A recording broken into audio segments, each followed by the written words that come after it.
वो अगर हमारे मेल्स को ओपन करते हैं, कुछ डेटा हमें प्रोवाइड करते हैं, लिंक्स को भी क्लिक करते हैं, तो उनके जो डिवाइसेस की इन्फॉर्मेशन है वो हमारे पास आ जाए, तो उसको यूज करके हम आगे पड़ाव में बढ़ते हैं। जो गूगल के अल्फाबेट के सीईओ है सुंदर पिचाई, उन्होंने खुद एक बार बताया गया था, इनके एक इंटरव्यू में पूछा गया था उनको कि अगर हम हमारा फोन जो है आसपास कहीं रख के उठ के चले जाए तो इसके बारे में आपको पता चलता है क्या? तो उन्होंने ये भी बताया था हंस के कि हाँ, इवन तो आप कहीं पे आपका फोन लेके जा रहे हो, आप कहीं पे रख के जा रहे हो, आप उसके सामने कुछ भी बात कर रहे हो, वो सब कुछ रिकॉर्ड होता है।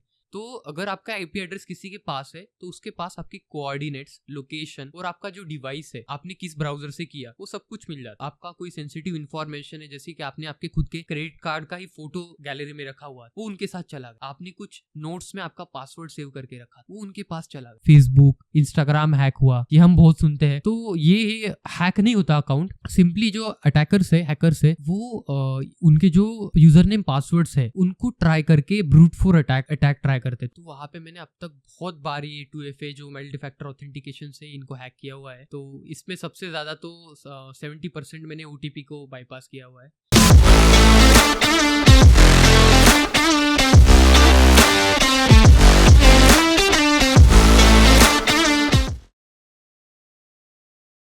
तो गाइज आज हमारे साथ जुड़ चुके हैं वैभव कदम जी, जो इथिकल हैकिंग की दुनिया के सबसे चर्चित व्यक्ति है। तो वैभव कदम जी, आपका स्वागत है पावर ऑफ वॉइस में। धन्यवाद शांतनु, बहुत अच्छा लगा यहाँ आके। तो वैभव जी, इथिकल हैकिंग क्या है, उसके बारे में कुछ जानकारी दीजिए। तो इथिकल हैकिंग एक ऑफेंसिव सिक्योरिटी होता है, जो साइबर सिक्योरिटी को हम जैसे जानते हैं उसका एक छोटा सा हिस्सा है।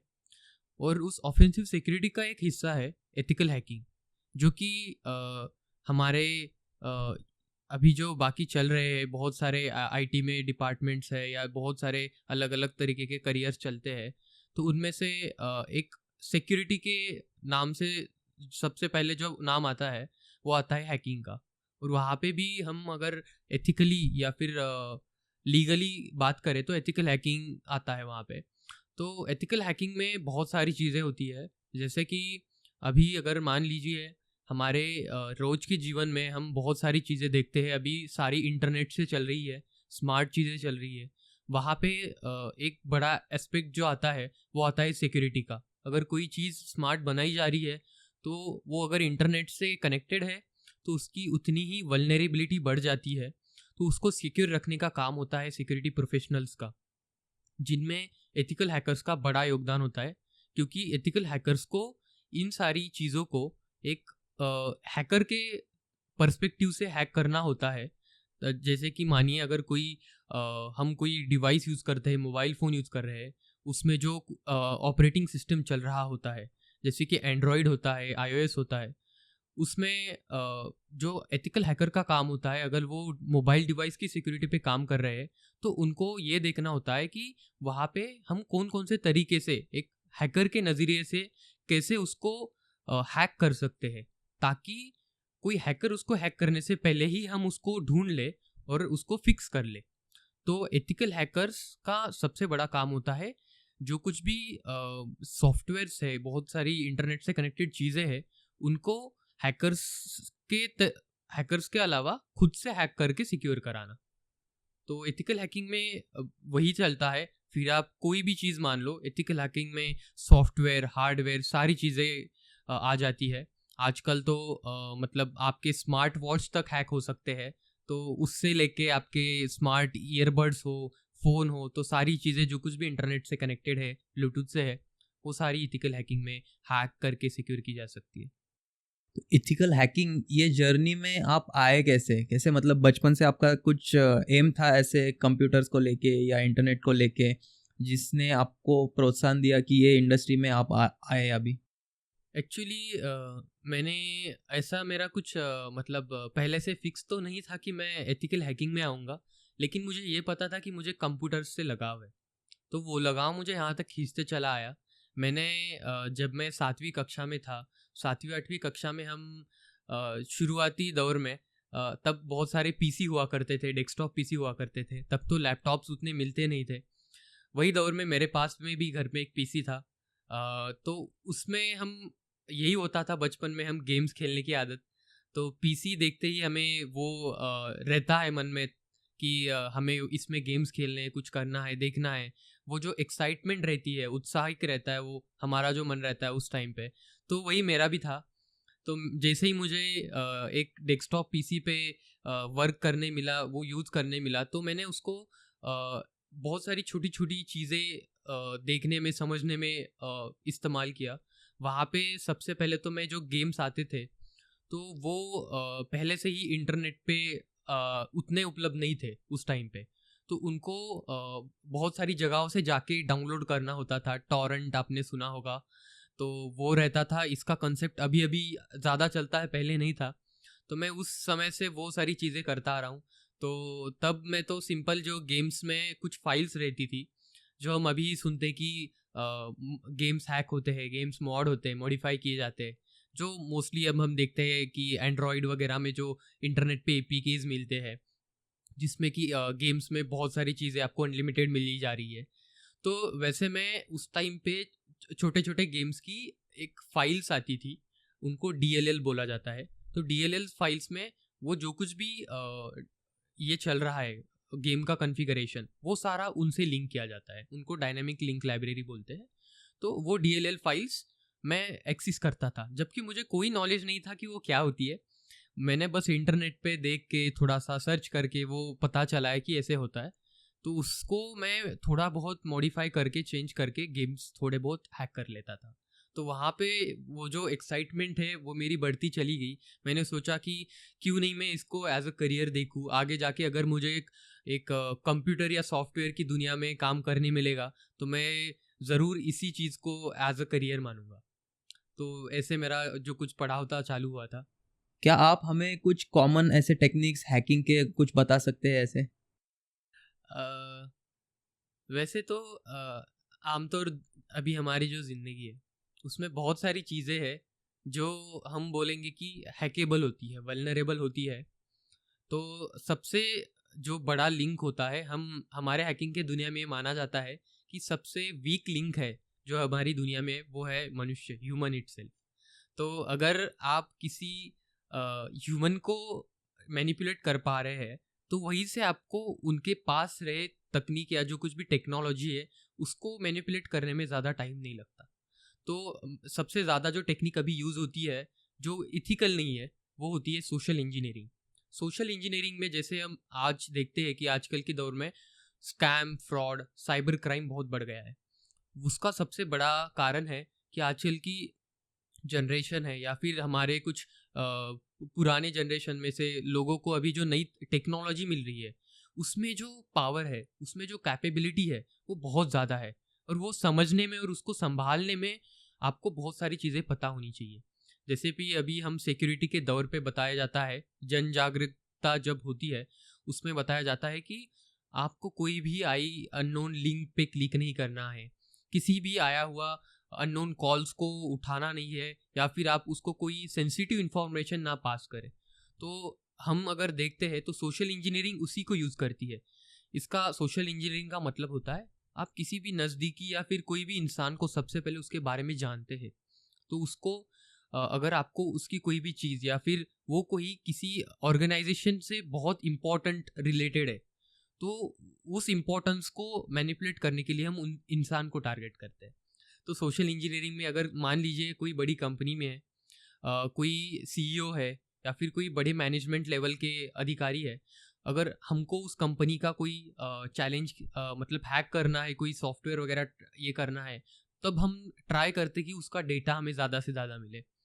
तो उसी में सोशल इंजीनियरिंग यूज़ करके हम उनके तरफ ज़्यादा मोड़ देते हैं।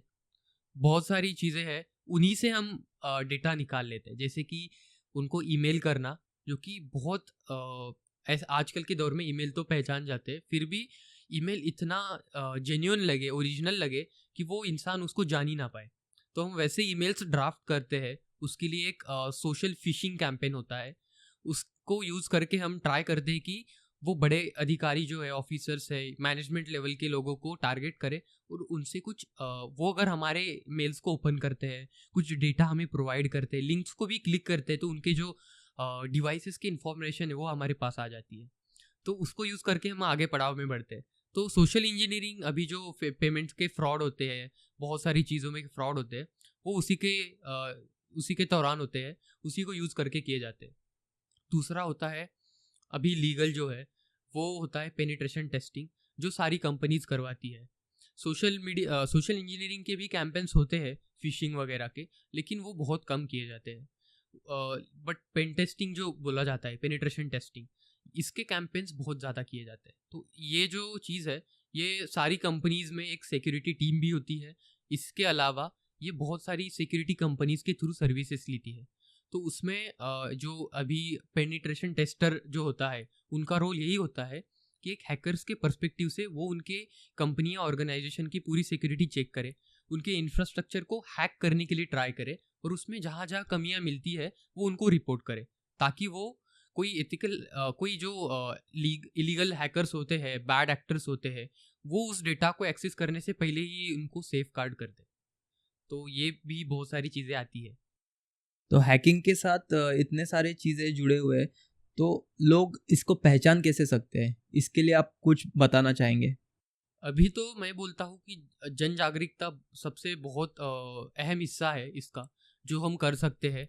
मैं भी अगर कहीं भी कोई सेशन इवेंट पे जाता हूँ, तो मैं ये बहुत ट्राई करता हूँ कि वहाँ पे अवेयरनेस फैलाई जाए इसके बारे में। जो कुछ भी सोशल फ्रॉड्स होते हैं, क्राइम्स होते हैं, उनके बारे में थोड़ी सी जागरूकता हो, तो लोग खुद ही पहचान लेते हैं सारी चीज़ें। क्योंकि मैंने जैसे बोला कि मनुष्य ही सबसे वीक लिंक मानी जाती है हैकिंग में।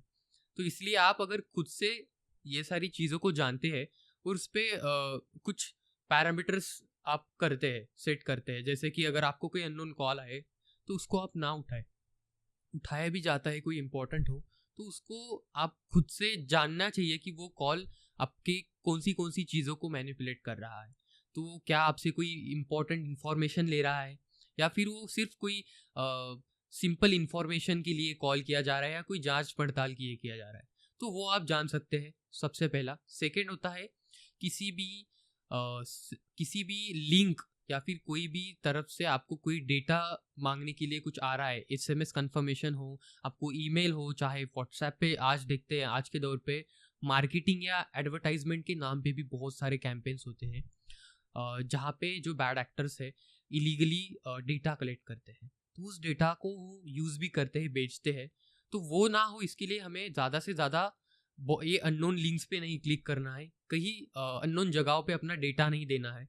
कि जैसे कि हमने मान लिया कोई हैकर है, आपको लिंक भेजता है कि आपने लकी ड्रॉ जीत लिया, तो वो एक होता है कि अट्रैक्शन देना, उसको हम बोलते हैं कि एक आपको पिन पॉइंट होता है जो आप आपके सामने रखते हैं, जिसको कि आप रेजिस्ट नहीं कर पाते और उसके ट्रैप में आप फंस जाते हो। तो वो ना फंसे, इसलिए आपको ये करना है कि उसको पहले वेरीफाई करना है। Verification is the most important thing है।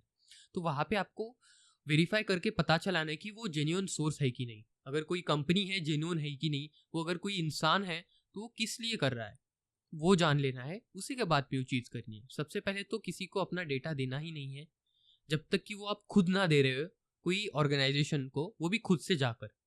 क्योंकि अगर आप बैंक में जाते हो तो किसी भी चीज़ को अगर आपको कैश विड्रॉल करना है तो उसके लिए आपको रिसिप्ट देनी पड़ती है, उस पर आपका साइन होता है, बहुत सारी चीज़ें होती है, वेरिफिकेशंस के लिए डॉक्यूमेंट होते हैं, पासबुक वगैरह है। तो वो सारा ऑफिशियल वेरिफिकेशन है जिसको आप मान सकते हो, ठीक है। वैसे ही आपको रियल लाइफ में भी करना होता है, पहले जानना है कि वो कौन है। और दूसरा मैं बोलूँगा कि अगर आप कोई भी चीज़, जैसे कि अभी हम स्मार्ट वॉच यूज़ करते हैं, फ़ोन्स यूज़ कर रहे हैं, कैमराज है, बहुत सारी चीज़ें हैं, तो अगर वो स्मार्ट है तो ज़्यादा से ज़्यादा उसके स्मार्ट फीचर्स को आप ऑफ ही रखें, ताकि आपको जितना ज़रूरत है, जितने आपके यूज़र वो फीचर्स आपको चाहिए, उतनी ही आप यूज़ करें। क्योंकि जितने ज़्यादा फीचर्स और जितनी ज़्यादा चीज़ें अवेलेबल रहेगी, उतना ज़्यादा आप वल्नरेबल रहोगे ये हैकिंग के लिए। क्योंकि इंटरनेट से कनेक्टेड जितनी ही ज़्यादा चीज़ें होती है, उसको हम अटैक सरफेस बोलते हैं। कि कोई भी चीज़ को अगर वो ज़्यादा इंटरनेट से कनेक्टेड है, उसमें ज़्यादा हमें चीज़ें मिलती है हैक करने के लिए, तो उसका अटैक सरफेस बड़ा होता है, तो हम उसमें कहीं ना कहीं से लूप होल ढूंढ ही लेंगे और उसकी सिस्टम को हैक कर लेंगे। तो इसलिए आपको कम से कम चीज़ें ओपन रखनी है। और पब्लिक में अभी जो है एक टेक्नोलॉजी है या टेक्निक है, टेक्नोलॉजी नहीं बोलूँगा, टेक्निक है ओसिंथ नाम से। Open source intelligence. ये अभी जो आप सोशल मीडिया पे फोटोज़ डालते हैं, सोशल मीडिया पे बहुत सारी स्टोरीज़ वगैरह, बहुत सारी चीज़ें आप शेयर करते हो, वो कम से कम करें। वो ऐसा, आप अगर कोई कुछ भी शेयर कर रहे हो तो ज़्यादा से ज़्यादा ये ट्राई करिए कि वहाँ पे कुछ सेंसिटिव इन्फॉर्मेशन ना जाए। अगर आप कुछ फ़ोटो डाल रहे हो, उसमें आपका कुछ आईडी वगैरह, कोई कार्ड है, वो सारी इन्फॉर्मेशन ना जाए, इसका ध्यान आपको लेना है। उसके बाद में आपको ट्राई करना है कि वो सारा सेफ हो, आपके नज़दीकी लोगों के पास ही जा रहा है। अगर आप सोशल मीडिया पे पब्लिकली भी करते हो तो थोड़ा सा सेफली करना है, ताकि क्योंकि ये जो ओपन सोर्स इंटेलिजेंस टेक्निक है, इसके माध्यम से हम वही करते हैं। कोई भी फोटो है, उसमें हम ट्राई करते कि हमें कुछ सेंसिटिव डेटा मिलता है क्या। अगर जैसे कि आपने कोई सोशल मीडिया पे एक सामान्य फ़ोटो डाला है, जैसे कि आप कहीं पे एयरपोर्ट पे थे और आपने फ़ोटो एयरपोर्ट के आसपास की जगह से कहीं से फ़ोटो निकाल के डाली है, तो हम 2 मिनट में उस फ़ोटो को देखकर सर्च करके उस इंटेलिजेंस को यूज़ करके हम पता लगा सकते हैं कि आप अभी कहाँ पे हो। तो ये ओपन सोर्स इंटेलिजेंस उसी के लिए इस्तेमाल किया जाता है, ताकि कोई फ़ोटो से रिलेटेड डेटा है या फिर कुछ भी आपके सोशल मीडिया, सोशल पे, गूगल पे जो कुछ भी डेटा है, उसको हम ज़्यादा से ज़्यादा तरीके से निकाल सके और उसका यूज़ कर सकें। तो इसलिए आपको कम से कम अमाउंट में ये डेटा शेयर करना चाहिए। तो ये सेफली करना चाहिए सबसे पहले तो। और जो आजकल के जो सोशल मीडिया जो ऐप्स है, उनका भी ये होता है कि वो आपके हैबिट्स को स्टडी करते हैं। समझ लीजिए कि अगर मैं एक सोफ़ा की बात कर रहा हूँ और वो तुरंत अगर मैं इंस्टाग्राम ओपन करूँगा तो मुझे सारे सोफ़ा के ऐड दिखेंगे।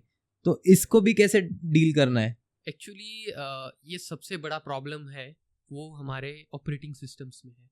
अभी आजकल हम कोई भी चीज़ें यूज़ कर रहे हैं जो स्मार्ट गैजेट है, ये कुछ भी आपको प्राइवेटली सेल्फ एक्सेस नहीं देती। ये सारा कंट्रोल उनके हाथ में होता है। जैसे कि अगर आप एक एंड्रॉयड डिवाइस यूज़ कर रहे हो, तो उस पर जो कुछ भी परमिशंस है वो भले ही आपको पूछी जाती है, पर उसका सारा पूरा जो एक्सेस होता है वो गूगल के पास है, क्योंकि गूगल का खुद का ऑपरेटिंग सिस्टम है। तो जैसे कि इवन दो जो गूगल के अल्फ़ाबेट के सीईओ है सुंदर पिचाई, उन्होंने खुद एक बार बताया गया था, इनके एक इंटरव्यू में पूछा गया था उनको कि अगर हम हमारा फ़ोन जो है आसपास कहीं रख के उठ के चले जाए तो इसके बारे में आपको पता चलता है क्या। तो उन्होंने ये भी बताया था हंस के कि हाँ, इवन दो आप कहीं पे आपका फ़ोन लेके जा रहे हो, आप कहीं पे रख के जा रहे हो, आप उसके सामने कुछ भी बात कर रहे हो, वो सब कुछ रिकॉर्ड होता है। मतलब भले ही वो कहीं पे अवेलेबल ना हो, लेकिन वो गूगल के साथ शेयर किया जाता है। उसके लिए भी कुछ चीज़ें होती है जो आप ट्रैक कर सकते हो और उसको भी बंद कर सकते हो।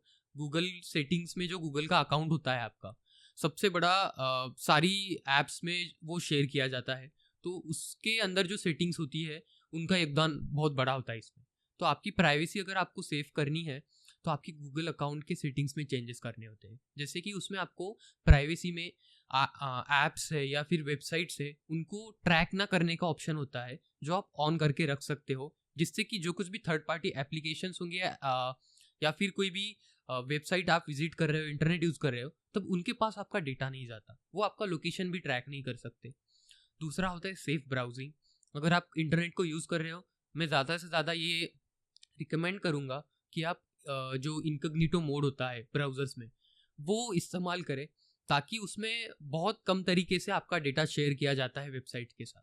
किसी रिसर्च में मैंने या कभी न्यूज़ में मैंने अभी या हाल ही फिलहाल में पढ़ा था कि इनकॉग्निटो भी अभी सेफ नहीं है। एक्चुअली इनकॉग्निटो सेफ नहीं है, वो डिपेंड करता है डेटा के लिए, क्योंकि इनकॉग्निटो मोड में ये नहीं है कि आपका हिस्ट्री वगैरह कुछ भी सेफ मतलब कैप्चर नहीं किया जा रहा।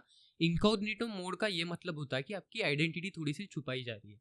जैसे कि आप अगर गूगल पे किसी भी वेबसाइट पे जाके विजिट करते हो, तो सबसे पहला आपका आईपी एड्रेस शेयर किया जाता है वहाँ पे। तो आपका आईपी एड्रेस आपका सबसे बड़ा आइडेंटिटी होता है इंटरनेट पे। तो अगर आपका आईपी एड्रेस किसी के पास है, तो उसके पास आपके कोऑर्डिनेट्स, लोकेशन और आपका जो डिवाइस है, आपने किस ब्राउज़र से किया, वो सब कुछ मिल जाता है। तो ये जानकारी ना जाए, वो इनकॉग्निटो मोड थोड़ा सा आपको वहाँ पे हेल्प कर देता है कि आपका आईपी एड्रेस वहाँ पे छिप जाता है। लेकिन जो बाकी की इन्फॉर्मेशन है, जैसे हम बोलते कि हिस्ट्री है, ब्राउज़र हिस्ट्री, कुकीज़, ये बहुत सारी चीज़ें होती है, कैश स्टोरेज, ये सारी चीज़ें तभी भी स्टोर की जाती है, अपने फ़ोन पे नहीं होती है, लेकिन गूगल के क्लाउड साइड पे होती है। तो अगर हम भी जो करते हैं, अगर हमको इनकॉग्निटो ब्राउज़र की हिस्ट्री निकालनी है, कभी कुछ जानकारी निकालने का आ गया, कोई तोड़ आ गया, हमें निकालना ही है, तब हम उसको यूज़ करते हैं। या कुछ टेक्निक्स होती है, उनको यूज़ करके हम वो डेटा निकाल भी सकते हैं। तो हम ये नहीं बोलेंगे कि वो पूरे तरीके से सेफ़ है, लेकिन थोड़े प्रमाण में आपको वो थोड़ा-सा सेफ़ रखते हैं। और इसी के साथ में ये होता है कि इनकॉग्निटो मोड वगैरह तो रहा ही। दूसरा है कि आप फ़ोन के सामने बहुत सारी चीज़ें अवॉइड करें, क्योंकि आजकल कुछ भी सेफ़ नहीं मान सकते हम। भले ही ये कंपनीज़ क्लेम करती है, मैं ओपनली ये बात कर रहा हूँ, क्योंकि उन्होंने भी खुद बहुत सारी टर्म्स एंड कंडीशंस है, उनमें स्टेट किया हुआ है। हम जब नया फ़ोन लेते हैं, उसका कॉन्फ़िगरेशन करते हैं, उसमें टर्म्स एंड कंडीशन का एक पॉलिसी होता है, जिसमें बहुत सारी चीज़ें एक्सप्लेन की होती है। हम वो बिना पढ़े ही उसको एग्री करके फ़ोन चालू कर देते हैं।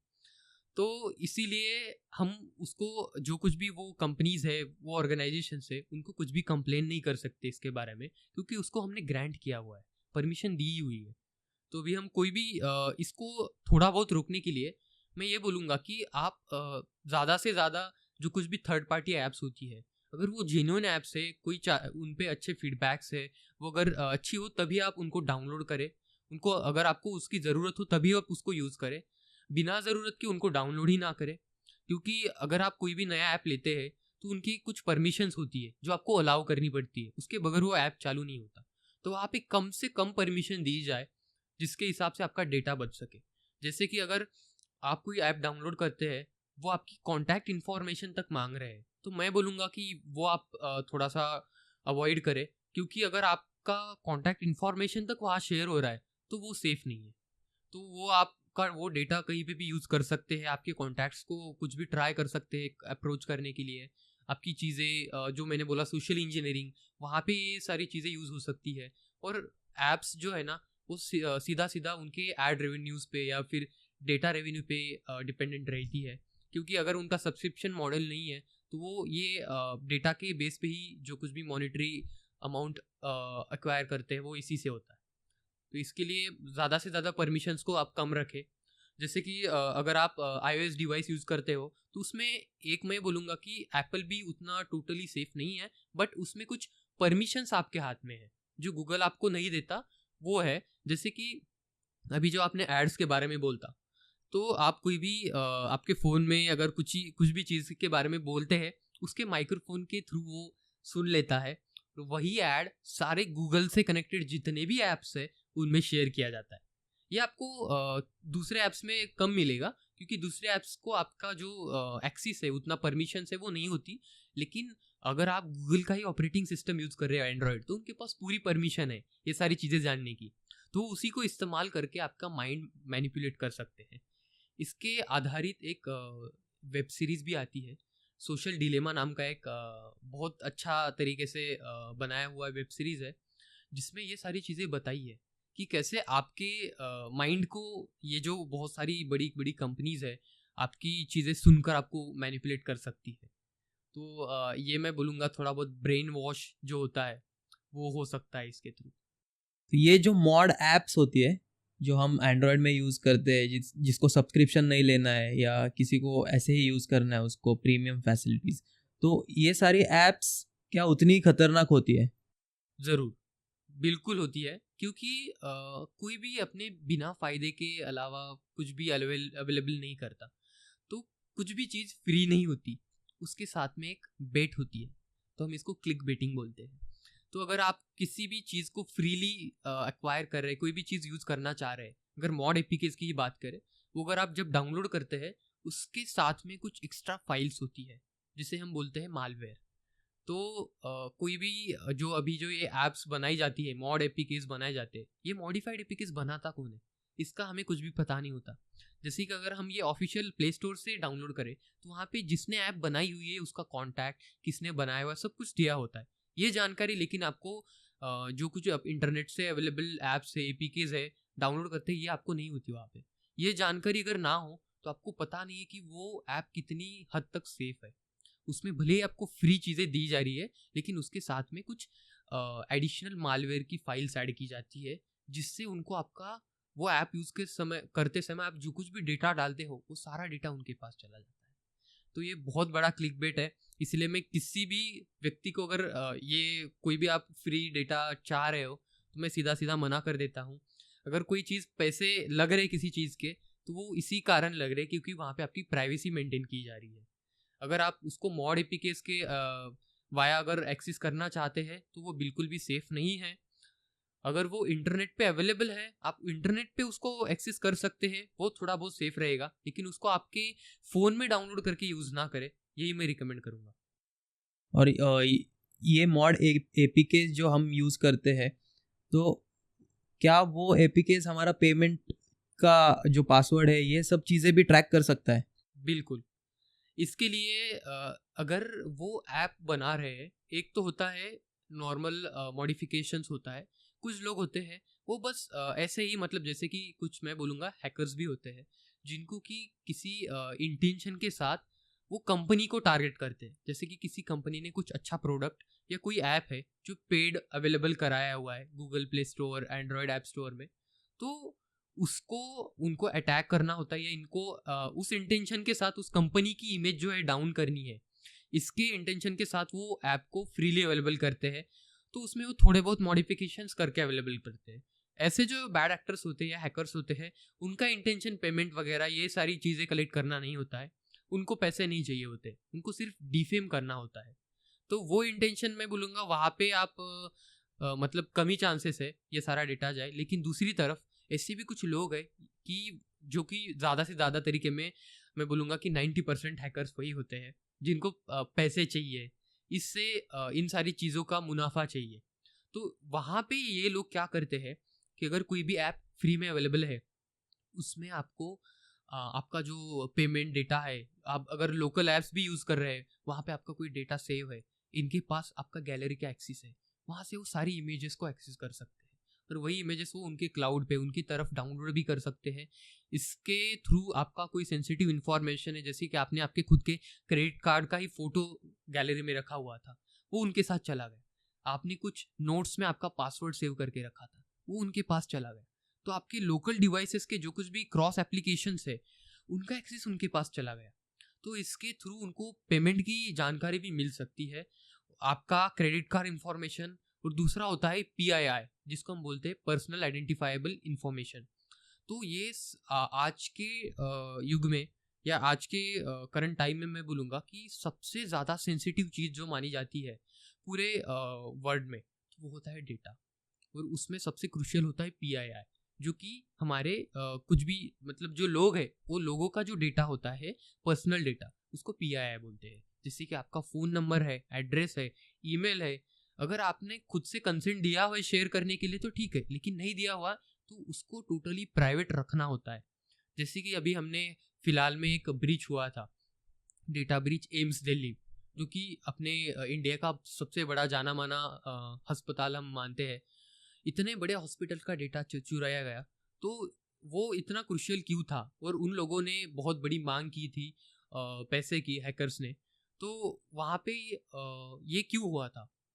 तो इसका रीज़न ये था कि उन लोगों ने वो जो हेल्थ केयर का डेटा है, जो कि करंट वर्ल्ड में बहुत एक्सपेंसिव माना जाता है, बहुत इंपॉर्टेंट माना जाता है, उस पर बहुत सारे एक्ट और स्टैंडर्ड्स भी बने हुए हैं, लॉज है, जो कि बहुत स्ट्रिक्ट है हेल्थ केयर के डेटा पे, क्योंकि किसी का health care data publicly available नहीं होना चाहिए किसी भी दौर पे। तो उसके लिए उन लोगों ने वही क्रूशियल डेटा हैक किया, वो ब्रीच करने का ट्राई किया। तो इसीलिए जो एम्स दिल्ली का ब्रीच हुआ था वो बहुत सीरियस माना गया था।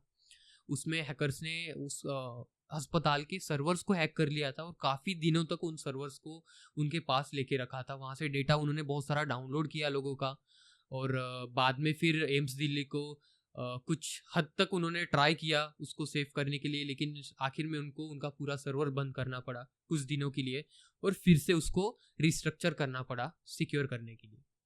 तो मैं बोलूँगा कि अभी के लिए अगर डेटा इतना क्रूशियल हो सकता है तो आप जान सकते कि इसका इम्पोर्टेंट कितना है।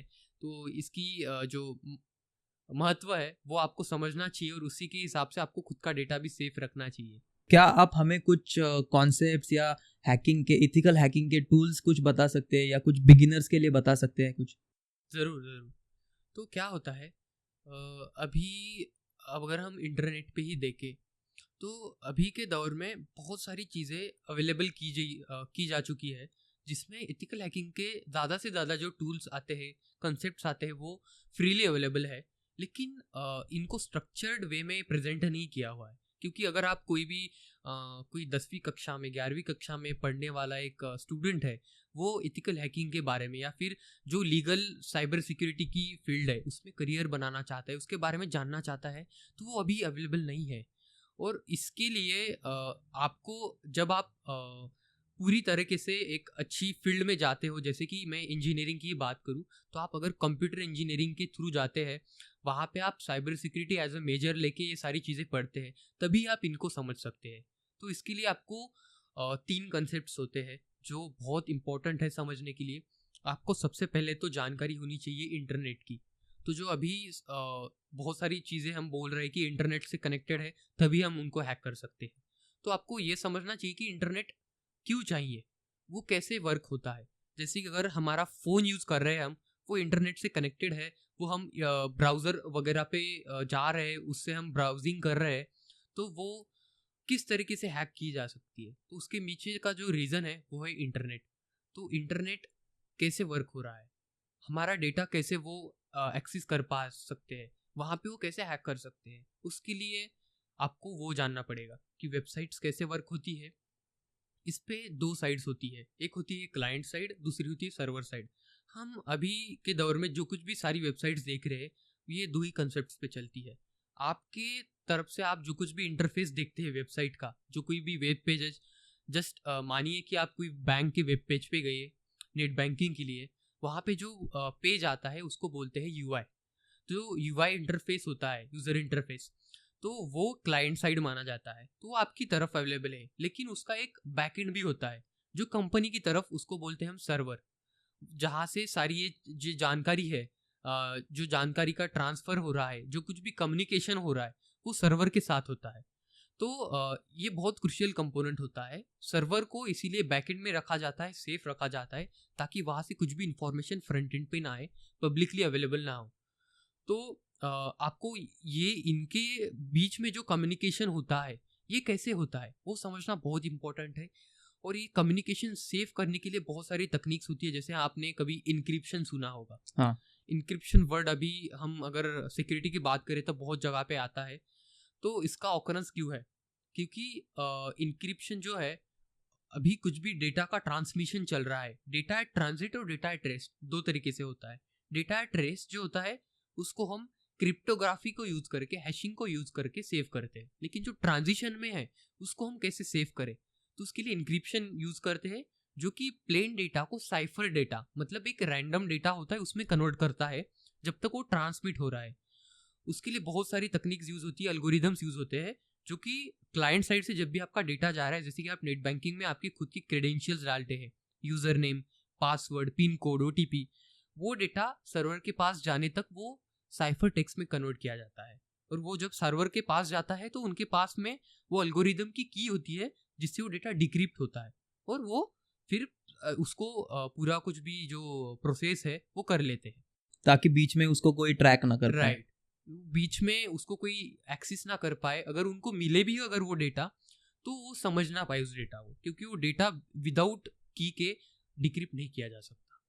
दूसरी चीज़ होती है, ये इंटरनेट का हुआ, इंटरनेट आपको समझना चाहिए, इसीलिए दूसरा है ऑपरेटिंग सिस्टम्स। क्योंकि अभी जो कुछ भी स्मार्ट चीज़ें चल रही है ना, उनको चलने के लिए कनेक्टेड सिस्टम चाहिए होता है, पावर पैक्ड सॉफ्टवेयर, वो बेस होता है सारी चीज़ों का। जैसे हमारे फ़ोन्स में है, आप कौन से भी कंपनी का फ़ोन यूज़ करें, अभी फ़िलहाल में सिर्फ 2 ही ऑपरेटिंग सिस्टम सबसे ज़्यादा यूज़ की जाती है, एक होती है एंड्रॉयड, दूसरी है iOS।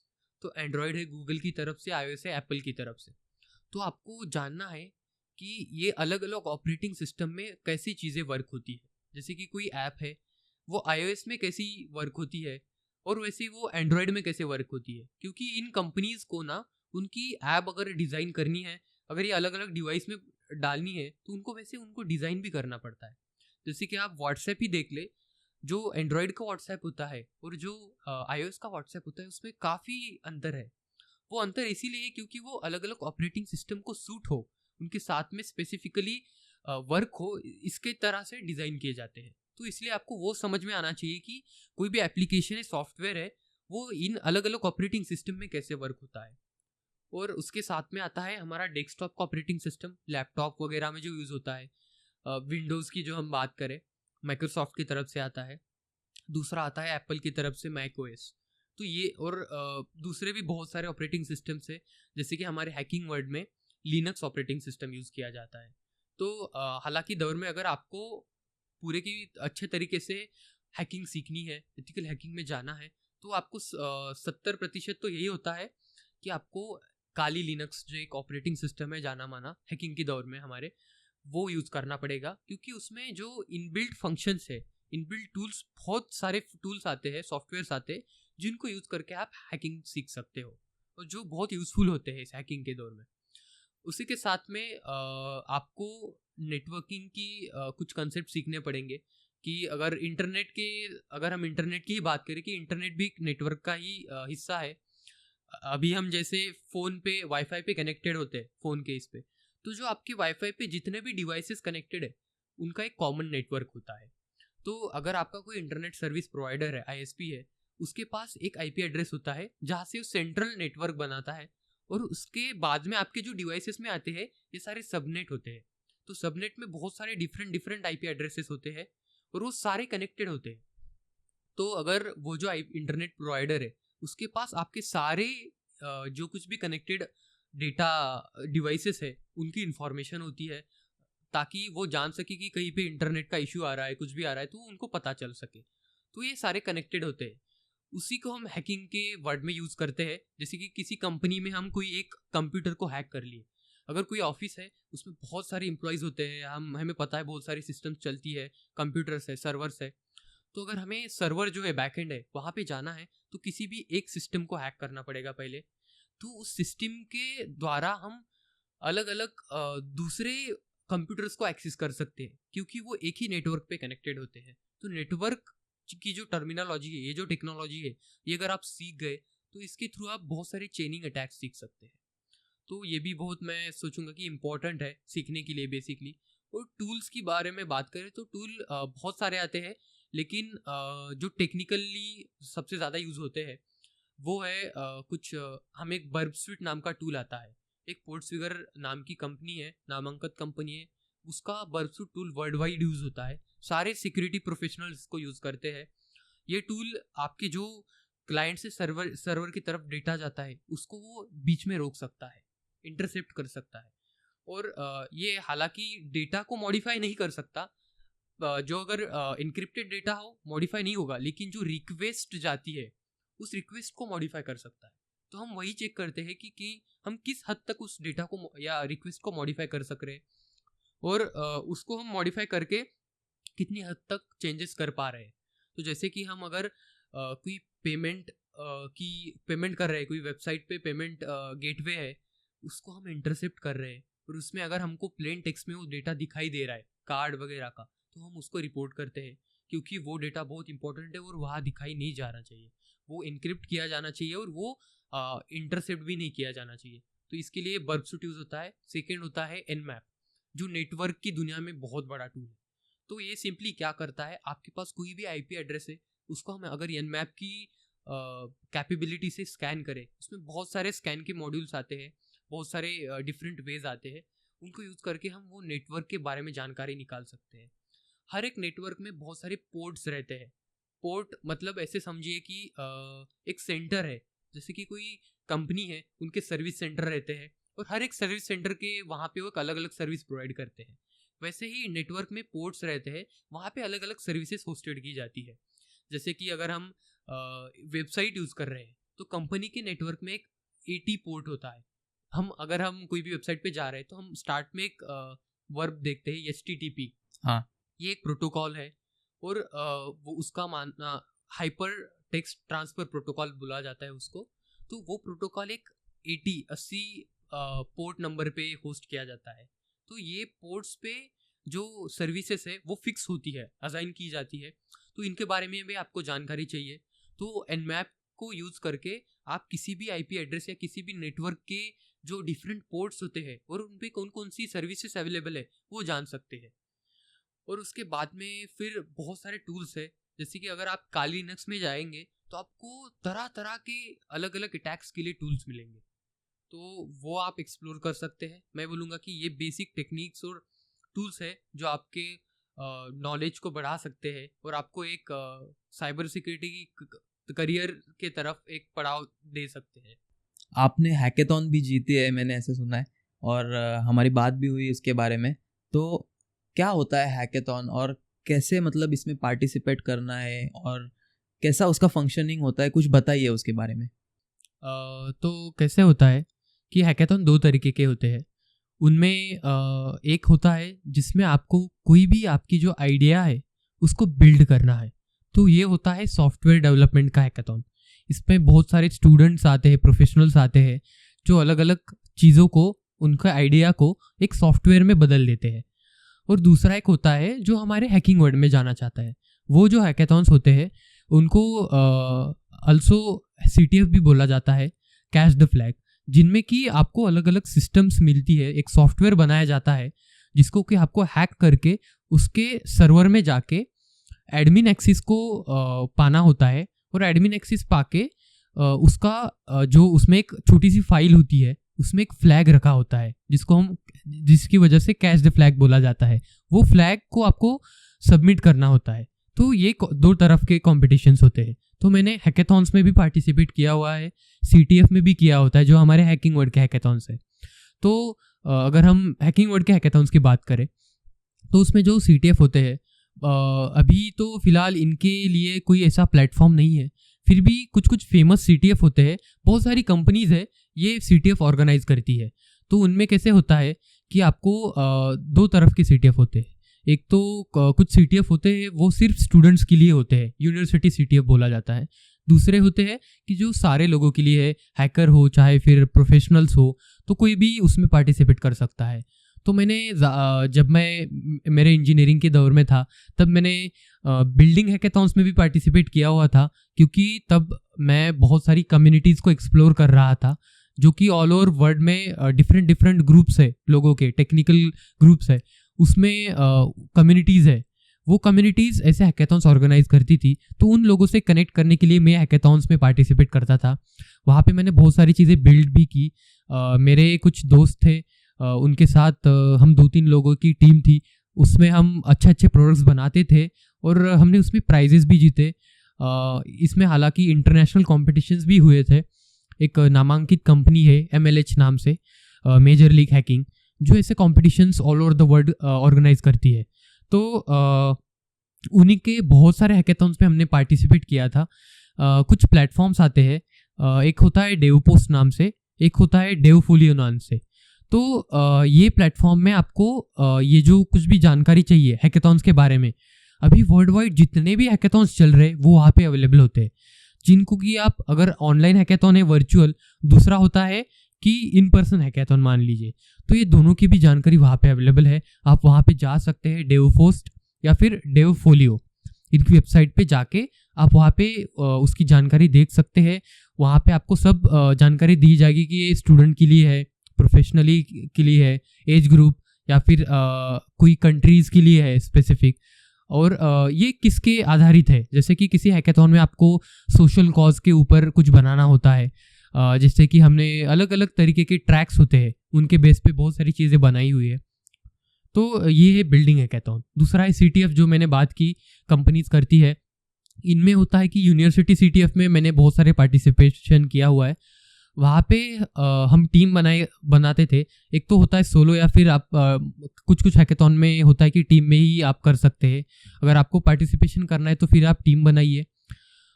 फिर बाद में एक दौर होता है, इसमें फेजेस होते हैं। एक तो होता है वेब का रहेगा, जिसमें आपको कुछ एक वेबसाइट बना के दिया जाएगा। ये स्पेसिफिकली CTF के लिए ही डिज़ाइन करते हैं। ये रियल वर्ल्ड में कुछ भी किसी भी चीज़ को हार्म नहीं कर सके, इसलिए पूरा एथिकली होता है। तो उस कंपटीशन में खुद के सर्वर्स पे कुछ सिस्टम बनाते हैं, उसको हम सिर्फ VPN से ही एक्सेस कर सकते हैं ताकि बाहर के लोग उसको एक्सेस ना कर पाए। तो जो पार्टिसिपेंट है उसको एक्सेस करते हैं, और बाद में उसकी जो अगर अलग अलग जो कंपोनेंट दिए हुए, जैसे कि मैंने बोला एक होता है वेबसाइट, दूसरा होता है नेटवर्क। तो वो पहले तो वेबसाइट में आपको अलग अलग चैलेंजेस दी होती है, जो अभी वेबसाइट में हालांकि चल रही हुई वल्नरेबिलिटीज़ है, जिनको हम बग्स बोलते हैं, लूप होल्स, जो कमियां है। तो वो कमियों के लिए अलग अलग तरह के अटैक्स होते हैं।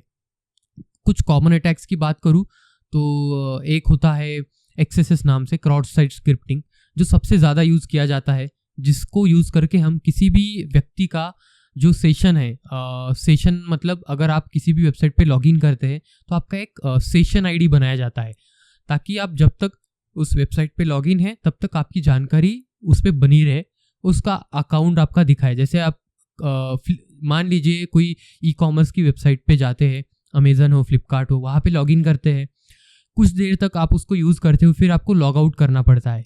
अगर आप लॉग आउट नहीं करेंगे तो आपका जो सेशन आईडी होता है वो यूज़ करके कोई भी अटैकर जो है, हैकर है, आपका अकाउंट लॉगिन कर सकता है। तो इसके लिए हमें वो देखना पड़ता है कि ये अटैक परफॉर्म ना हो। तो उस क्रॉस साइट स्क्रिप्टिंग से ये सेशन कुकीज़ हम कैप्चर कर सकते हैं। तो हमको ये डिफरेंट तरीके के जो अटैक्स है वो ट्राई करने पड़ते हैं वेबसाइट पे, और वो ट्राई करने के बाद में अगर हम सक्सेसफुल हुए तो उसको हमें फिर एक सेव करना पड़ता है, कैप्चर करके रखना पड़ता है। उनका जो कुछ भी प्लेटफॉर्म है जहाँ पे हमें सबमिट करना है वो सबमिट करना पड़ता है। मोस्ट ऑफ द टाइम यही होता है कि हैकेथॉन्स को एक ड्यूरेशन या टाइम लिमिट दी जाती है, जैसे कि 48 घंटे, 36 घंटे। तो वहाँ पे 36 या 40 आवर्स के ड्यूरेशन में आपको एक तो वेबसाइट हैक करना है और उसके साथ में नेटवर्क को भी हैक करके फ्लैग्स को सबमिट करना है। तो ये CTF का होता है। इतना कम समय होता है आपके पास, तो कैसे कर लेते हैं? तो मैं बोलूँगा कि सबसे पहले कुछ आपको चीज़ें सीखनी पड़ती है। हम बोलते हैं कि एक मेंटालिटी होती है जिसको हम हैकर्स माइंडसेट बोलते हैं। तो अगर आप ऑफेंसिव सिक्योरिटी में आ रहे हैं, ये CTFs वगैरह खेलना चाहते हैं, ट्राई करना चाहते हैं, तो आपको सबसे पहले वो माइंडसेट बनाना पड़ेगा कि अगर कोई हैकर है तो किसी भी वेबसाइट को किस तरीके से हैक कर सकता है। तो आपको शुरू करना पड़ता है टेस्ट केसेस से। टेस्ट केसेस मतलब आपको जो एप्लीकेशन है उसमें कितने सारे एंड पॉइंट्स हैं जो आप टेस्ट कर सकते हैं, हैक कर सकते हैं।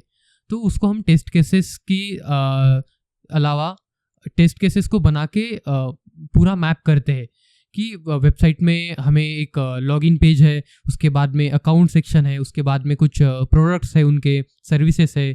तो ये सारे सेक्शन के टेस्ट केसेस बनाए जाते हैं। फिर हम एक एक टेस्ट केस को पास करके जाते हैं। जैसे कि लॉगिन है, हम लॉगिन को चेक करते जाते हैं। सबसे पहले लॉगिन पे कुछ बेसिकली अटैक्स होते हैं। हम सुनते हैं कि आजकल किसी का अकाउंट टेक ओवर हुआ। अभी जो अकाउंट हैक होते हैं सोशल मीडिया के, फेसबुक, इंस्टाग्राम हैक हुआ, ये हम बहुत सुनते हैं। तो ये हैक नहीं होता अकाउंट, सिंपली जो अटैकर्स है, हैकर्स है, वो उनके जो यूज़र नेम पासवर्ड्स है उनको ट्राई करके ब्रूट फोर्स अटैक ट्राई करते हैं। तो ब्रूट फोर्स अटैक माना ये होता है कि उसमें आपको किसी यूज़र का यूज़र नेम पता होना है या फिर पासवर्ड, दोनों में से कुछ भी पता होना है, या फिर दोनों भी पता नहीं है, तो आप दोनों को भी ब्रूट फोर्स कर सकते हैं। मतलब एक वर्ड लिस्ट आती है, उस वर्ड लिस्ट में बहुत सारे कॉमन नेम्स होते हैं। जैसे कि अगर आपने कोई वीक यूज़र नेम रखा हो आपके अकाउंट का, तो वो वर्ड लिस्ट में ऑलरेडी वो यूज़र नेम रहता है। तो वो वर्ड लिस्ट को यूज़ करके हम वो सारे वर्ड्स एक एक करके उस यूज़र नेम में इनपुट करते हैं। वो ऑटोमेटिकली किया जाता है, हम खुद से मैन्युअली नहीं करते। उसके लिए बहुत सारे सॉफ्टवेयर टूल्स है हैकिंग के, तो वो टूल यूज़ करके हम ब्रूट फोर्स अटैक करते हैं। अगर कुछ वीक पासवर्ड हो आपका, जैसे कि पासवर्ड @123 वगैरह कॉमन पासवर्ड्स होते हैं, ये सिंपली हार्डली कुछ सेकंड्स में हैक क्रैक किए जाते हैं। तो ये टूल्स को यूज़ करते हैं हम, वो ब्रूट फोर्स करते हैं, फिर लॉगिन करने का ट्राई करते हैं। और अगर उस कंपनी के पास अभी हम फिलहाल में सुनते हैं कि अगर ये अटैक्स हमको अगर सेव करने हैं, इसको अवॉइड करना है, तो आजकल multi factor authentication, 2 factor authentication आपने सुना होगा। तो अकाउंट्स में हम मल्टी फैक्टर ऑथेंटिकेशन लगाते हैं, फिंगरप्रिंट भी लगा लिया और पासवर्ड भी लगा लिया, और उसके बाद में आपका ईमेल एड्रेस या OTP। हाँ, यस, यही जो होते हैं मल्टीपल फैक्टर्स होते हैं, जो सिक्योरिटी को, आपके जो कुछ भी लॉगिन सिक्योरिटी है उसमें एडिशनल पैरामीटर ऐड करते हैं। तो क्या होता है कि जैसे मल्टी फैक्टर ऑथेंटिकेशन के लिए भी बाईपासेस है, उसको भी हम हैक कर सकते हैं। सबसे ज़्यादा हम बोलेंगे तो OTP। तो OTP ये जो मैंने पहले बर्बसूट टूल का नाम लिया था, ये जो टूल है उसमें एक इंट्रूडर नाम की फंक्शनलिटी आती है जो इनबिल्ट टूल होता है। वो इंट्रूडर क्या करता है, तो ये जो ब्रूट फोर्स अटैक्स होते हैं उनको परफॉर्म करने के लिए यूज़ किया जाता है। जैसे कि अगर हमें वो यूज़र ने पासवर्ड मिल गए और वहाँ पे अगर OTP का एडिशनल लेयर्स ऐड किया हुआ है सिक्योरिटी का, तो हम उस OTP को भी ब्रूट फोर्स कर सकते हैं। जैसे कि अगर 4 डिजिट का OTP होगा, मान लीजिए आपको किसी आपके नंबर पे 4 डिजिट का OTP आता है लॉगिन करने पे, वो डालने पर ही आप अकाउंट एक्सेस कर सकते हो। तो अगर 4 डिजिट का OTP एक नॉर्मल नंबर आ रहा है, रैंडम नंबर आ रहा है, या फिर वो ज़्यादा रैंडमाइज नहीं है, तो जैसे कि 1 2 3 4 5 6 7 8 ऐसे कुछ सीक्वेंस में नंबर्स आ रहे हैं, तो उसको भी हम ब्रूट फोर्स कर सकते हैं। तो सबसे पहले तो एक टेक्निक होती है जिसको यूज़ करके हम ये OTPs को एनालाइज करते हैं।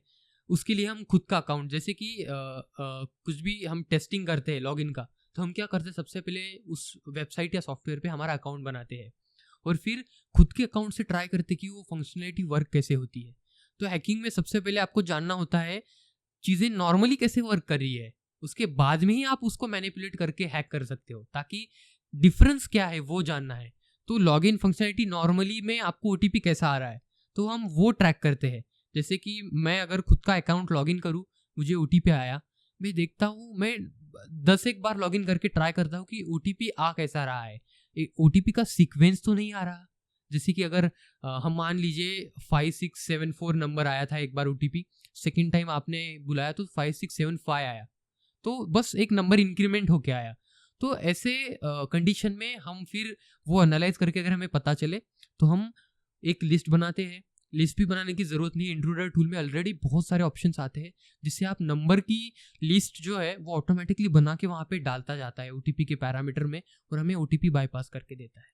मैंने खुद ये रियल वर्ल्ड अभी जो एप्लीकेशंस है मेरे पास, अभी जो मैं जिस कंपनी में काम करता हूँ वहाँ पे हमारी पेन टेस्टिंग की एक्टिविटीज़ होती है, तो वहाँ पे मैंने अब तक बहुत बार ये 2FA जो मल्टी फैक्टर ऑथेंटिकेशन से इनको हैक किया हुआ है। तो इसमें सबसे ज़्यादा तो 70% मैंने OTP को बाईपास किया हुआ है। तो उसके लिए मैंने यही टेक्निक यूज़ की थी, एक तो एनालाइज करो और फिर बाईपास करो। तो ऐसे ऐसे फैक्टर्स होते हैं जो हम टेस्ट केसेस के द्वारा चेक करते हैं। CTF में भी रियल वर्ल्ड जैसा ही इन्वायरमेंट है जो आपको एक सिमुलेटेड इन्वायरमेंट में प्रेजेंट किया जा रहा है, ताकि सेफ वे में आप उसको हैक कर सके।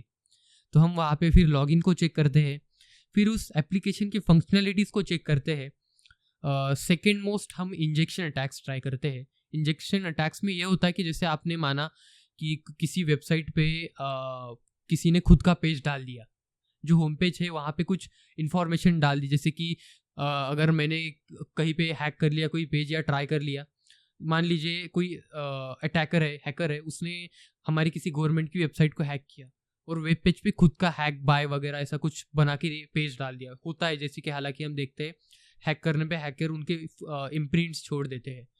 तो वो कैसे करते हैं, उसके लिए वो इंजेक्शन अटैक्स यूज़ करते हैं। HTML इंजेक्शन, HTML एक स्क्रिप्टिंग लैंग्वेज है, मैं बोलूँगा स्क्रिप्टिंग भी नहीं, ये एक मार्कअप लैंग्वेज है जो कि भी हमारी वेबसाइट्स बनती है वो HTML को यूज़ करके बनाई जाती है। तो उसमें अगर हम वेरियस अलग अलग पैरामीटर्स होते हैं, इंजेक्शन पॉइंट्स होते हैं, जैसे कि मान लीजिए कमेंट सेक्शन है किसी वेबसाइट पे, कमेंट सेक्शन पे हम कुछ डेटा डाल रहे हैं, हम नॉर्मली कमेंट क्या करेंगे, इंग्लिश में कमेंट डालेंगे। लेकिन क्या होगा अगर हम वहाँ पे उस HTML लैंग्वेज की कमेंट डालें, उस लैंग्वेज में कोड बना के एंटर करें, तो हम वो इंजेक्शन पॉइंट ट्राई करते हैं। उससे क्या होता है कि अगर हम HTML में कुछ कोड लिख के, एक पेज का कोड लिख के एंटर करें, तो उस पेज पे होस्ट किया जाता है, उस पेज पे रेंडर किया जाता है। बहुत बार ऐसा होता है सर्वर पे उसके लिए कुछ सेफ्टी या सिक्योरिटी नहीं है, वो उस पेज को रेंडर करके सीधा सीधा उस पेज पे दिखा देता है। तो बड़े बड़े अक्षरों में हैक्ड बाय ऐसे कुछ नाम डाल दिया, वो भी हम कर सकते हैं। इसके लिए इंजेक्शन अटैक्स होते हैं। उसके बाद में सर्वर अटैक्स भी होते हैं, जो अगर हम कुछ क्लाइंट साइड में चीज़ें नहीं देख सकते तो वो बैकएंड में चलती है, फिर से वहाँ पे बर्बसूट टूल का इस्तेमाल किया जाता है, जिससे हम सर्वर के साइड में जो कुछ भी चीज़ें चल रही है उनका पूरा ऑब्जर्वेशन करते हैं और फिर उनको ट्राई करते हैं हैक करने के लिए। तो ये अप्रोच होता है हमारा CTF में। आप अगर एक मैं बोलूँगा बिगिनर्स के लिए एडवाइस रहेगा, तो सबसे पहले कुछ प्लेटफॉर्म्स है प्रैक्टिसिंग के। एक ट्रैकमी नाम का प्लेटफॉर्म आता है, हैक द बॉक्स नाम का एक आता है, और एक रूटमी नाम का आता है। ये 3 जाने माने प्लेटफॉर्म है जो हमारे हैकिंग वर्ल्ड में यूज़ किए जाते हैं प्रैक्टिस के लिए। यहाँ पे आपको फ्री ऑफ कॉस्ट में भी बहुत सारी चीज़ें मिलती है, जैसे उनकी खुद के सर्वर पे होस्ट की हुई मशीन्स होती है, जिनमें आपको कुछ वेबसाइट या नेटवर्क मिलेगा जो आपको हैक कर सकते हो आप वहाँ पे सेफली प्रैक्टिस कर सकते हो प्रैक्टिस के लिए। यस। तो आप इन प्लेटफॉर्म पे जाके बिल्कुल प्रैक्टिस कीजिए, और वहाँ पे एक वॉक थ्रू नाम का राइटअप होता है जिसमें कि आपको स्टेप्स बताई दी जाती है। जैसे कि आप कहीं पे आपको कुछ पता नहीं है शुरुआत कैसे करनी है, तो वो राइटअप्स में उनकी स्टेप्स दी जाती है कि पहले आपको यहाँ पे जाके ये परफॉर्म करना है। तो आप वो स्टेप्स को फॉलो कर करके उस ऑपरेशंस को परफॉर्म कर सकते हैं, और फिर उससे आपकी खुद की मेथडोलॉजी जो है वो बना सकते हैं। तो मेथडोलॉजी आपका माइंडसेट बनाती है, और वही आप फिर बाद में रियल वर्ल्ड CTFs होंगे, कॉम्पिटिशन्स होंगे, वहाँ पे जाके इम्प्लीमेंट कर सकते हैं। तो हैकिंग के लिए आप क्या सजेस्ट करोगे, कौन सी लैंग्वेज आपको आना ज़रूरी है? तो हमारे प्रोग्रामिंग वर्ड में बहुत सारी लैंग्वेजेस है। आप सुनने में अगर बोलेंगे तो अभी जो हम जावा नाम की लैंग्वेज सुनते हैं, C++ है, पाइथन। हाँ पाइथन है। तो एक्चुअली पाइथन पे तो आना ही है, क्योंकि ये C++, जावा वगैरह इनको एक लो लेवल लैंग्वेज माना जाता है। लो लेवल मतलब जो जो हमारा हार्डवेयर है, ऑपरेटिंग सिस्टम है, उनके काफ़ी करीब मतलब ऑपरेट करती है। कर्नल जो होता है हमारा, जो कि हार्डवेयर और सॉफ्टवेयर को जो जोड़ता है, उसको कर्नल बोला जाता है। तो वो कर्नल जो टर्मिनल है वो इन सारी चीज़ों को ऑपरेट करता है, प्रोसेसेस को ऑपरेट करता है। तो इनके काफ़ी करीब होती है, वो लो लेवल लैंग्वेजेस होती है। तो इनसे जो दूर होती है थोड़ी सी, उनको हाई लेवल लैंग्वेजेस बोला जाता है, जो थोड़ी इजी भी रहती है, क्योंकि अगर उनको इंटरप्रेट करने के लिए उतना ज़्यादा प्रोसेसिंग नहीं लगता, क्योंकि वो उतने कर्नल के हार्डवेयर के करीब नहीं है। और हार्डवेयर को समझाने के लिए सिर्फ एक ही लैंग्वेज होती है, एक तो होता है binary language, 0s and 1s में ही सिर्फ समझते हैं वो। तो बाइनरी लैंग्वेज में कन्वर्ट करने के लिए, इंटरप्रेट करने के लिए बहुत टफ होता है। इसके लिए हायर लेवल लैंग्वेजेस थोड़ी सी ईजी होती है, वो थोड़ी सी अपर लेवल पे काम करती है, जिसमें पाइथन आता है। तो Python is a higher level language जो काफ़ी मैं बोलूँगा ईजी है। और इवन मेरे लिए भी मेरी सबसे पहले जो लैंग्वेज थी प्रोग्रामिंग, वो पाइथन ही थी। मेरे इंजीनियरिंग के दौरान सबसे पहले मैं फर्स्ट ईयर में गया, तब मैंने पाइथन सीखना शुरू किया था। मुझे पता चला पाइथन लैंग्वेज बहुत जगहों पे यूज़ होती है। तो हैकिंग में स्पेसिफिकली सिक्योरिटी के वर्ड में आपको पाइथन बहुत यूज़ होती है। वो होती है ऑटोमेशन और स्क्रिप्टिंग के जगह पे। तो ऑटोमेशन मतलब आपको बहुत सारी चीज़ें हैं, उनको ऑटोमेट करना है, मतलब ऑटोमेटिकली परफॉर्म हो सके। जैसे कि मैंने बोला था, वो ब्रूट फोर्स अटैक है, जहाँ पे वो टूल ऑटोमेटिकली एक एक वर्ड लिस्ट में से नाम डालता जा रहा है, चेक कर रहा है। तो वो टूल भी बेसिकली पाइथनी लैंग्वेज में बनाया होता है। तो उसके लिए ऑटोमेशन जो यूज़ हो रहा है, उसमें और भी प्रोग्रामिंग लैंग्वेजेस है। जैसे और 2-3 लैंग्वेजेस है, एक है रूबी, दूसरी है गो नाम से भी लैंग्वेज आती है, और फिर पाइथन भी है। तो ये कुछ फेमस लैंग्वेजेस है जो आपको सीखनी चाहिए। लेकिन अगर आप शुरुआती दौर में हैं, बिगिनर है, तो मैं सजेस्ट करूँगा कि आप पाइथन के साथ चलिए, उसके साथ जुड़िए, उसको समझिए, और उसके बाद में फिर आप बैश नामक एक लैंग्वेज आती है जो कर्नल के साथ लो लेवल में ही काम करती है। तो पाइथन आपको ऑटोमेशन में मदद करेगी, और वो बैश जो है स्क्रिप्टिंग के लिए इस्तेमाल की जाती है।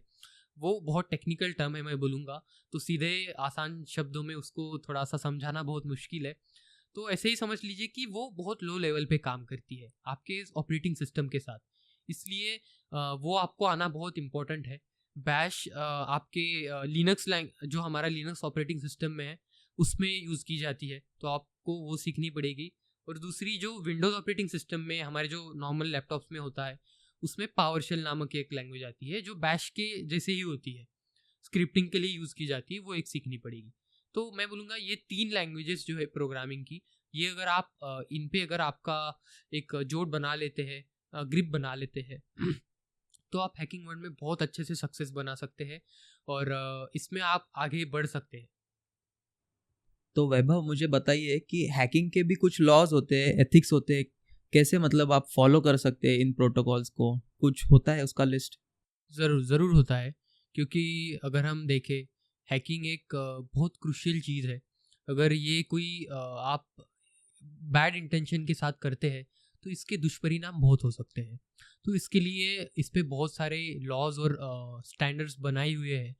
अलग अलग दुनिया भर से अलग अलग देशों ने और अलग अलग कंपनियों ने ये लॉज बनाए हुए हैं।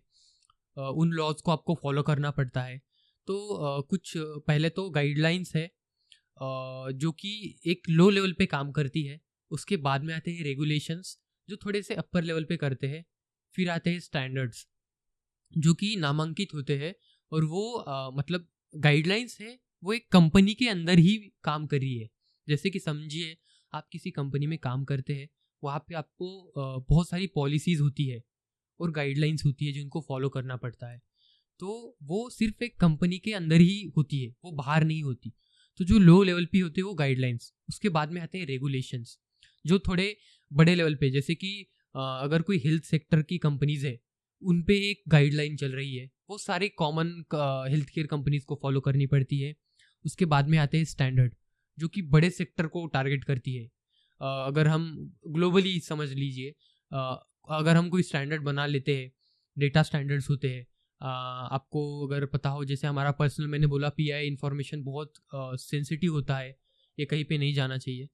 तो अगर इसको आपको अवॉइड करना है तो इसके लिए ये स्टैंडर्ड बने हुए हैं। एक हिप्पा नाम का आता है, लॉ आता है, जो आपका जो हेल्थ इंफॉर्मेशन होता है, ये यूके वगैरह का, यूरोप साइड के लॉज है, वहाँ पे हेल्थ केयर इंफॉर्मेशन बहुत सेंसिटिव माना जाता है, क्रूशियल माना जाता है, और उसको सेव करने के लिए इन्होंने ये लॉ बनाया हुआ है।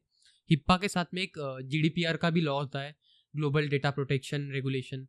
तो ये भी ग्लोबली यूज़ होता है कि आपका जो कुछ भी डेटा है वो प्राइवेट रखा जाए, वो कहीं पे अवेलेबल ना हो पब्लिकली। तो ये लॉज को आपको फॉलो करना है। आप किसी भी कंपनी या फिर कहीं पे भी अगर कुछ अटैक्स वगैरह परफॉर्म कर रहे हैं, सबसे पहले तो आप डायरेक्टली नहीं कर सकते, उसके लिए आपको परमिशन चाहिए होती है, जो फर्स्ट स्टेप में बोलूँगा। तो आप अगर एथिकल हैकिंग के, साइबर सिक्योरिटी की दुनिया में कुछ करना चाहते हैं तो आप दो ही तरीके से कर सकते हैं। एक तो होता है आप किसी कंपनी के जॉब थ्रू कर सकते हैं, जैसे कि अभी साइबर सिक्योरिटी सर्विसेज प्रोवाइड करने वाली बहुत सारी कंपनीज होती है जो दूसरी कंपनी को सिक्योरिटी प्रोवाइड करती है। जैसे हम बैंक वगैरह देखते हैं, उनकी जो सिक्योरिटी है वो आउटसोर्स की जाती है और वो ऐसे ही साइबर सिक्योरिटी ऑर्गेनाइजेशंस के पास दी जाती है। मैं खुद एक ऐसे साइबर सिक्योरिटी कंपनी का हिस्सा हूँ। हमारे पास भी बहुत सारे जगह जगह अलग अलग देशों से कंपनी सिक्योरिटी के लिए आती है, हम उनको सिक्योरिटी सर्विसेज प्रोवाइड कर सकते हैं। तो इस तरीके से तो आप पहले तो एक इनके थ्रू आप काम कर सकते हैं हैकिंग में। इसमें पेनिट्रेशन टेस्टिंग नाम की जो मैंने बोला एक्टिविटी होती है, ये की जाती है। दूसरा होता है कि आप अगर एक फ्रीलैंसिंग जो अभी बहुत यूज़ होता है, तो फ्रीलैंसिंग के लिए भी हमारे हैकिंग वर्ल्ड में एक काम है। आपको अगर किसी ऑर्गेनाइजेशन की सिक्योरिटी को सिक्योर करने में इंटरेस्ट है, अगर आपको किसी में हैकिंग करना है, तो सबसे पहले उनका एक प्रोग्राम होता है, तो आपको चेक करना है वो प्रोग्राम है कि नहीं। तो अगर हम गूगल को ही देखें, अगर इतनी बड़ी नामांकित कंपनी है, उनका खुद एक बग बाउंटी प्रोग्राम आता है जहाँ पे वो हैकर्स को रिवॉर्ड करते हैं बग फाइंड करने के लिए। राइट। तो अगर आप एक हैकर है और आपको गूगल की सिक्योरिटी में हैक करने का बहुत इंटरेस्ट है, आपको वो देखना है, ट्राई करना है, तो आप सिंपली उनकी बग बाउंटी प्रोग्राम पे जा सकते हैं। वहाँ पे देख सकते कि उन्होंने कौन सी चीज़ें अवेलेबल की है टेस्टिंग के लिए, हैकिंग के लिए, और उसको आप उनकी पहले तो सबसे पहले रेगुलेशन पॉलिसीज़ को समझना है और उनको फॉलो करके फिर आप आपकी एक्टिविटी परफॉर्म कर सकते हैं। वहाँ से आपको बहुत बड़ा बेनिफिट होगा। एक तो आप रेगुलेशंस को फॉलो करके लीगली हैक कर सकते हो। दूसरा तो अगर आपको कुछ लूपहोल या फिर बग मिलता है, वो आप उनको रिपोर्ट कर सकते हैं और उसके लिए बहुत अच्छा खासा अमाउंट वो पे करते हैं। हालांकि अगर हम देखें तो गूगल, जितना मुझे पता है, गूगल पे आप अगर अलग अलग सेवेरिटीज़ के अटैक्स होते हैं, बग्स होते हैं, मतलब उनका कितना इम्पैक्ट पड़ रहा है कंपनी पे, अगर आपको कोई बग मिले तो उसकी एक सेवेरिटी होती है, लो इम्पैक्ट है, मीडियम है, हाई है, क्रूशियल है। तो अगर आप क्रिटिकल इम्पैक्ट वाला कोई बग सबमिट करते हैं तो वो companies up to 1 lakh USD तक उसको अमाउंट पे करती है, ऑलमोस्ट मान लीजिए 80 to 90 lakhs in Indian rupees. तो इतना बड़ा अमाउंट अगर वो पे करने के लिए रेडी है तो आप समझ सकते हैं कि कितना क्रूशियल और सीवियर हो सकता है। तो इसके द्वारा आप ये बग बाउंटी प्रोग्राम्स के लिए भी प्लेटफॉर्म्स बनाए गए हैं। एक हैकरवन नाम का प्लेटफॉर्म आता है जो कि ग्लोबल का सबसे बड़ा प्लेटफॉर्म है बग बाउंटी का। दूसरा है बग क्राउड नाम का। तो जो बिगिनर्स होते हैं उनके लिए एक इंटीग्रिटी नाम का प्लेटफॉर्म आता है, जहाँ पे आप आपको अगर बग बाउंटी करना है, सीखना भी है, तो वहाँ पे जाके अलग अलग प्रोग्राम्स है कंपनीज के, उनको आप अप्रोच कर सकते हैं। वहाँ पे आप ट्राई कर सकते हैं, प्रैक्टिस कर सकते हैं। और अगर आप वहाँ पे अच्छे बग्स रिपोर्ट करते हैं तो आपको प्राइवेट इनवाइट्स आते हैं जो कि पेड होते हैं। वहाँ पे आपको अच्छे खासे अमाउंट पे किए जाते हैं वो प्राइवेट प्रोग्राम्स में पार्टिसिपेशन के लिए, बग्स फाइंड करने के लिए। तो बिगिनर्स के लिए ये भी बहुत अच्छा रहेगा। तो ये 2 तरीके से आप इसमें इलीगली ना करते हुए एथिकली हैकिंग को परफॉर्म कर सकते हैं और यहाँ से सीख भी सकते हैं। तो वैभव, आपको क्या लगता है फ्यूचर क्या है साइबर सिक्योरिटी में? अभी तो मैं बोलूँगा इस डोमेन का फ्यूचर बहुत वास्ट है, क्योंकि ये चीज़ें अभी अभी शुरू हुई है। अभी हम आखिरी 10 साल में देखेंगे तो इसमें बहुत बड़ा हुआ है, इसमें बहुत सारी चीज़ें डेवलप हुई है और ये अभी भी अंडर डेवलपमेंट ही है। तो अभी स्मार्ट चीज़ें बढ़ती जा रही है, स्मार्ट वॉचेस वगैरह जैसे मैंने बात किया, बहुत सारी चीज़ें आ रही है, स्मार्ट गैजेट्स आ रहे हैं। तो इनके लिए हमें हार्डवेयर सिक्योरिटी और इन पे भी बहुत ज़ोर देना पड़ेगा, इनकी सिक्योरिटी पे भी काम करना पड़ेगा। तो फ्यूचर में मैं बोल सकता हूँ कि अभी जो जितनी भी सारी चीज़ें ऑटोमेट हो रही है, स्मार्ट हो रही है, उनके लिए आपको सिक्योरिटी प्रोटोकॉल्स बनाने पड़ेंगे। तो इसमें सबसे पहले तो आपका सबसे बड़ा एस्पेक्ट जो है डेटा का, वो सेफ गार्ड किया जाए, वो सिक्योर किया जाए। इसके लिए प्राइवेसी मेंटेन करना बहुत इम्पोर्टेंट है। आपके घर के स्मार्ट डिवाइसेस से लेकर बाहर की बहुत सारी चीज़ें जो है, स्मार्ट गैजेट्स, कुछ भी हो, या फिर इंटरनेट से कनेक्टेड सर्वर्स है वगैरह वगैरह, कंपनीज, तो इन सबको अभी साइबर सिक्योरिटी का इम्पोर्टेंस पता चल रहा है। जैसे कि हम इसी साल का अगर जो अभी बजट अनाउंस हुआ उसमें साइबर सिक्योरिटी पे बहुत बड़ा जोर दिया गया। इस साल उन्होंने अच्छा खासा अमाउंट जो है साइबर सिक्योरिटी पे अलोकेट किया हुआ है, क्योंकि अभी गवर्नमेंट भी जानती है उनको साइबर सिक्योरिटी पे काम करना चाहिए, जिससे कि अभी जो लोगों का जो डेटा है या लोगों की जो प्राइवेसी है वो मेंटेन की जा सके और उस पर मतलब ज़्यादातर लोगों को सेफ फील हो। जो साइबर क्राइम्स हो रहे हैं उसको हम अवॉइड कर सकते हैं। इसी पे एक मेरा भी एक विजन है अभी जिस पे मैं अभी काम कर रहा हूँ, और फ्यूचर में भी, क्योंकि हालांकि उस पर काम करना बहुत मुश्किल है। अभी जो हमारे पास टेक्निक्स है या फिर मैं बोलूँगा बहुत सारी चीज़ें हैं, तो आगे चल के मैं होप करता हूँ कि वो सक्सेसफुल हो। तो अभी हम देखते हैं हमारे ऑपरेटिंग सिस्टम्स है, तो हम हालांकि ज़िंदगी में सबसे ज़्यादा यूज़ करने वाला जो डिवाइस है, स्मार्ट डिवाइस, वो है मोबाइल। तो मोबाइल फ़ोन में मेरा एक विजन है कि हम ऐसा ऑपरेटिंग सिस्टम के साथ सॉफ्टवेयर बनाएं या फिर उनमें ही एक सिक्योरिटी फीचर ऐड करें, जिससे कि हम अभी AI है जो हम अभी यूज़ कर रहे हैं बहुत सारी चीज़ों को ऑटोमेट करने के लिए, खुद से आर्टिफिशियली समझने के लिए, तो AI की मदद से हम उसमें ऐसे सिक्योरिटी फीचर्स एम्बेड करेंगे हमारे खुद के फ़ोन के ऑपरेटिंग सिस्टम में ही, जिससे कि वो खुद ही साइबर अटैक्स को डिटेक्ट कर सके। जैसे आपको कुछ फ़ोन आता है, कोई आपको OTP मांगता है या फिर किसी चीज़ के लिए आपको लिंक भेजता है, तो वो सॉफ्टवेयर खुद से ही वो चीज़ें आपको अवॉइड करे, आपको शेयर ना करने दे, उस फ़ोन को स्कैम अलर्ट दे। फिर जैसे कि आप कोई लिंक है वो खुद ही उस लिंक को डिलीट कर दे। तो ये सारी चीज़ें हैं जो मुझे करनी है आगे चल के।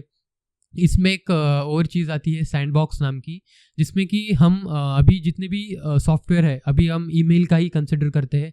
आउटलुक नाम का ऐप आपने सुना होगा, जो माइक्रोसॉफ्ट का ऐप आता है।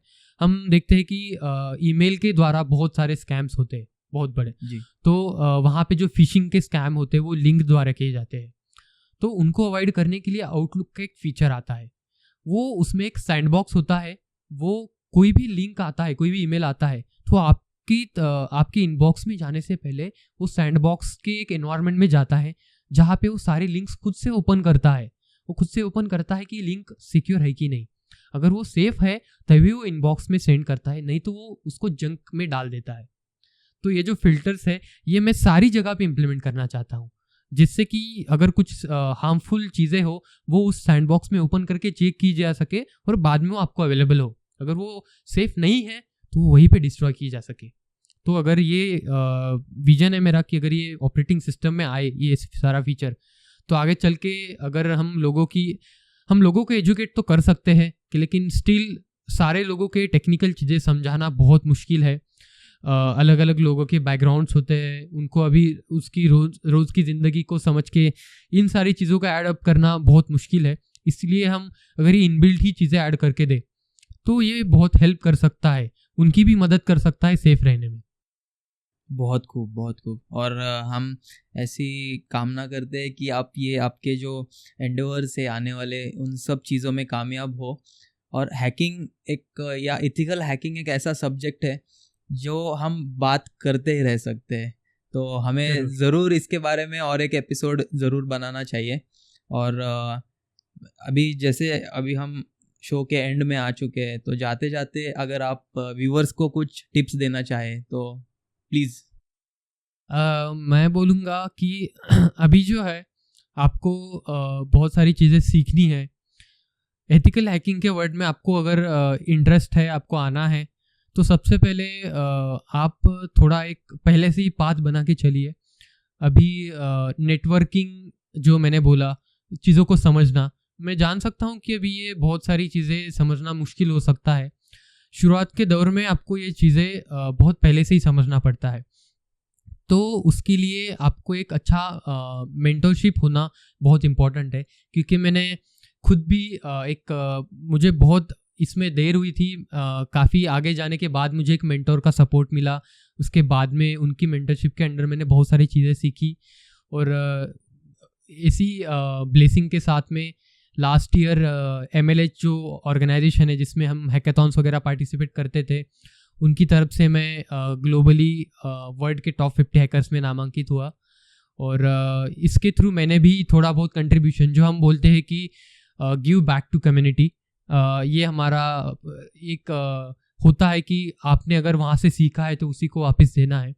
तो मैं बोलूँगा आप थोड़ा सा इस स्पेस में जो लोग हैं उनको ट्राई करिए, अप्रोच करिए, उनसे बहुत सारे एक्सपीरियंसेस शेयर करिए और वहाँ से सीखिए। क्योंकि अभी इंटरनेट पे जो चीज़ें हैं वो अनस्ट्रक्चर्ड वे में है, वो अच्छे तरीके से बनाई हुई नहीं है, तो वहाँ से आपको सीखने में थोड़ा सा मुश्किल हो सकता है। आप मेंटर के द्वारा ये सारी चीज़ें एक अच्छे खासे स्ट्रक्चर्ड वे में सीख सकते हैं। और इनको आप जितने जल्दी और पहले से शुरुआती दौर में चालू करेंगे उतना आप इसमें प्रोफिशिएंट बन सकते हैं, मास्टर बन सकते हैं। तो अभी एंड में आते हुए पॉडकास्ट के मैं आपको बहुत धन्यवाद करना चाहता हूँ। आप पावर ऑफ वॉइस में आए और हमारे शो की शोभा बढ़ाई। थैंक यू सो मच वैभव, आप यहाँ पे आए और बहुत सारी नॉलेजेबल चीज़ें आपने बताई। थैंक यू ऑल्सो शांतनु, इतने अच्छे प्लेटफॉर्म में मुझे ये सारी चीज़ें शेयर करने का मौका मिला। हालांकि हमें ऐसा मौका नहीं मिलता लोगों को ये सारी चीज़ें बताने में, तो आपके द्वारा हम ये सारी चीज़ें बता सकते हैं, तो इसलिए मैं भी बहुत खुश हूँ यहाँ आके। Thank you so much. Thank you so much.